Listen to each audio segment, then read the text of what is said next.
Saudara-saudara, kemajuan suatu bangsa tidak pernah hanya mengandalkan modal sumber daya alam, tidak pernah hanya mengandalkan sumber daya finansial, bahkan tidak pernah sepenuhnya hanya mengandalkan sumber daya keterampilan manusia. Suatu negara boleh punya kekayaan sumber daya alam yang luar biasa, modal finansial harus masuk modal luar biasa, keterampilan manusianya juga tinggi. Tetapi kalau masyarakat itu tidak memiliki cara untuk menyatukan diri, tenunan-tenunan sosial robek, dan setiap hari kemajuan teknologi, kemajuan sosmed apapun tidak dijadikan sarana untuk konektivitas, tapi juga disconnect. Singkat kata, kalau suatu bangsa tidak memiliki modal sosial, apapun modal-modal yang lain itu tidak bekerja di dalam kehidupan. Bahkan ini bukannya terjadi pada national level, tapi bahkan di level company. Bahkan di dunia perusahaan, kalau antar buruh tidak bisa saling percaya, majikan tidak mempercayai buruhnya, buruh tidak mempercayai majikannya, satu sama lain saling mendiskreditkan, saling menghabisi, distrust, maka apapun yang dimiliki oleh company itu sama sekali tidak bisa bekerja.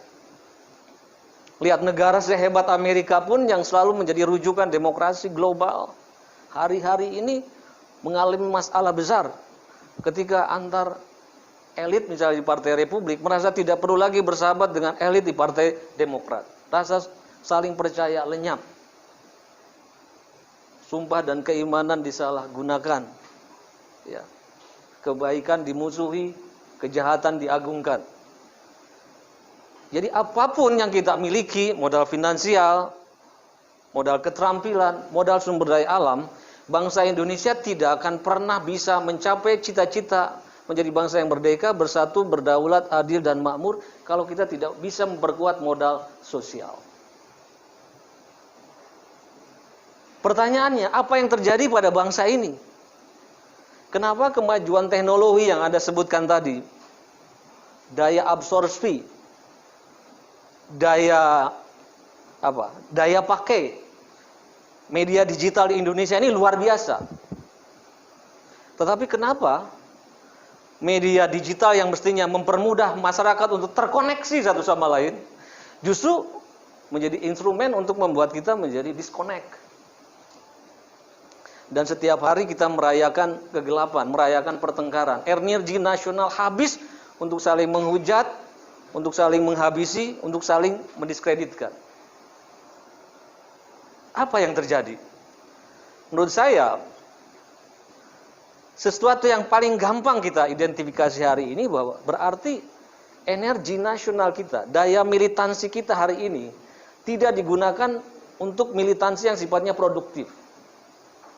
Militansi kita dihabiskan untuk sesuatu yang sifatnya destruktif. Militansi agama itu penting. Kalau dengan militansi agama itu memberi inspirasi bagi inovasi kemajuan. Militansi agama menjadi masalah kalau dengan daya-daya militansi atau purifikasi itu justru mengarah kepada kita menjadi sumber pertengkaran, sumber yang tidak produktif.